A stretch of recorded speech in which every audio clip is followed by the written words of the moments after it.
नमस्ते प्रिय दर्शकों, हमारी सिंहासन 32 श्रृंखला के पहले दिन में आपका स्वागत है, जहां हम राजा विक्रमादित्य के दिव्य सिंहासन की रहस्यमय कहानियों के माध्यम से यात्रा पर निकलते हैं। इससे पहले कि हम आज की कहानी में उतरे, मेरे पास आपके लिए एक रोमांचक प्रश्न है। क्या आप दुर्जय राक्षस राजा रावण द्वारा चलाई जाने वाली प्रसिद्ध तलवार का नाम बता सकते हैं?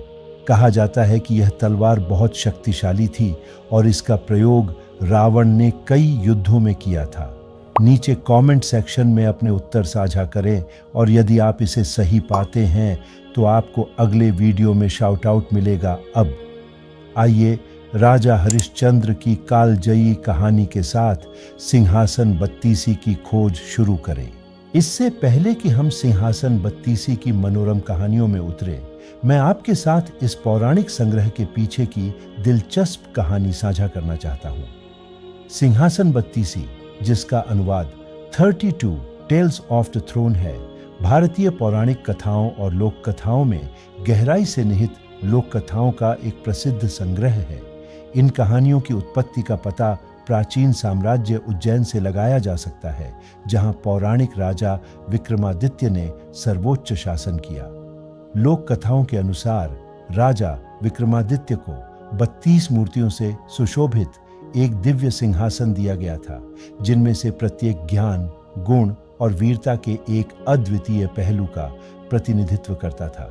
ऐसा कहा जाता है कि इन मूर्तियों में रहस्यमय शक्तियां थीं और जो मांगने वालों को आशीर्वाद देते थे, उनका मार्गदर्शन। सिंहासन 32 की कहानियां राजा विक्रमादित्य द्वारा अपने सिंहासन के लिए इन 32 मूर्तियों को प्राप्त करने की खोज के इर्द गिर्द घूमती है। इस संग्रह की प्रत्येक कहानी राजा की ऋषियों, राक्षसों, दिव्य प्राणियों और सामान्य मनुष्यों के साथ मुठभेड़ों का वर्णन करती है, क्योंकि वह एक श्रृंखला की शुरुआत करता है। अपनी योग्यता साबित करने और दिव्य आशीर्वाद प्राप्त करने के लिए साहसिक कार्य, परीक्षणों और क्लेशों, जीत और हार के माध्यम से राजा विक्रमादित्य की यात्रा मानवीय स्थिति और सदाचार और धार्मिकता के कालातीत सिद्धांतों में गहन अंतर्दृष्टि प्रकट करती है। सदियों से सिंहासन 32 की कहानियां मौखिक परंपरा के माध्यम से पारित की गई हैं, जो दर्शकों को उनके मंत्रमुग्ध आख्यानों और नैतिक पाठों से मंत्रमुग्ध कर देती हैं। आज हमें इन कालातीत कहानियों की खोज करने और उनके द्वारा दिए गए ज्ञान से प्रेरणा लेने का सौभाग्य मिला है। जैसा कि हम सिंहासन 32 की आकर्षक दुनिया के माध्यम से इस यात्रा पर निकल रहे हैं, आइए हम खुद को भारतीय पौराणिक कथाओं और लोक कथाओं की समृद्ध टेपेस्ट्री में डुबो दें और राजा विक्रमादित्य के दिव्य सिंहासन की स्थायी विरासत की खोज करें। अब आइए राजा हरिश्चंद्र की कहानी पर गौर करें। राजा हरिश्चंद्र एक महान और धर्मात्मा राजा थे, जिन्होंने अयोध्या राज्य पर शासन किया था। वह सत्य और सत्यनिष्ठा के प्रति अपनी अटूट प्रतिबद्धता के लिए पूरे देश में जाने जाते थे। हरिश्चंद्र ने अपने राज्य पर करुणा और न्याय के साथ शासन किया और अपनी प्रजा का प्यार और प्रशंसा अर्जित की। एक दिन ऋषि विश्वामित्र हरिश्चंद्र के दरबार में पहुंचे और यज्ञ आयोजित करने में राजा से सहायता का अनुरोध किया। ब्राह्मणों के संरक्षक के रूप में अपने कर्तव्य को पूरा करने के लिए उत्सुक हरिश्चंद्र आगे आने वाली चुनौतियों के बावजूद विश्वामित्र के अनुरोध पर तुरंत सहमत हो गए। जैसे ही यज्ञ शुरू हुआ, हरिश्चंद्र को सत्य और सत्यनिष्ठा के प्रति राजा की प्रतिबद्धता का आकलन करने के लिए विश्वामित्र द्वारा आयोजित परीक्षणों की एक श्रृंखला का सामना करना पड़ा। उनके सामने प्रस्तुत कठिनाइयों और प्रलोभनों के बावजूद हरिश्चंद्र अपने संकल्प पर दृढ़ रहे और विपरीत परिस्थितियों में भी अपने सिद्धांतों से समझौता करने से इनकार कर दिया।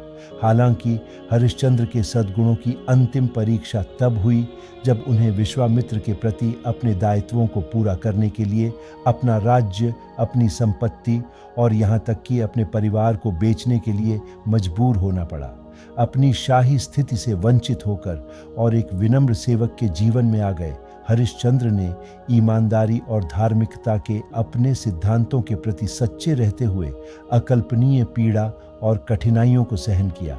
अंत में हरिश्चंद्र की सत्य और सत्यनिष्ठा के प्रति अटूट भक्ति ने उन्हें देवताओं की प्रशंसा दिलाई, जिन्होंने उनके राज्य को बहाल करने, उन्हें उनके परिवार के साथ फिर से मिलाने और उन्हें शाश्वत महिमा और सम्मान प्रदान करने के लिए हस्तक्षेप किया। राजा हरिश्चंद्र की कहानी विपरीत परिस्थितियों पर सदाचार की विजय और सत्य और अखंडता की स्थायी शक्ति का एक कालातीत उदाहरण है। हरिश्चंद्र की धार्मिकता के प्रति अटूट प्रतिबद्धता पीढ़ियों को जीवन की चुनौतियों का सामना करने में नैतिक मूल्यों और सिद्धांतों को बनाए रखने के लिए प्रेरित करती है। और इस तरह सिंहासन बत्तीसी की पहली कहानी, राजा हरिश्चंद्र की कहानी की हमारी खोज समाप्त होती है। यदि आपको यह वीडियो ज्ञानवर्धक और आनंददायक लगा तो इसे अपने दोस्तों और परिवार के साथ साझा करना न भूलें। इसे लाइक करें और सब्सक्राइब करें हिंदू पौराणिक कथाओं से अधिक मनोरम कहानियों के लिए हमारे चैनल पर। अगली बार हमसे जुड़ें, क्योंकि हम इस शानदार संग्रह से एक और मनोरम कथा को उजागर करेंगे।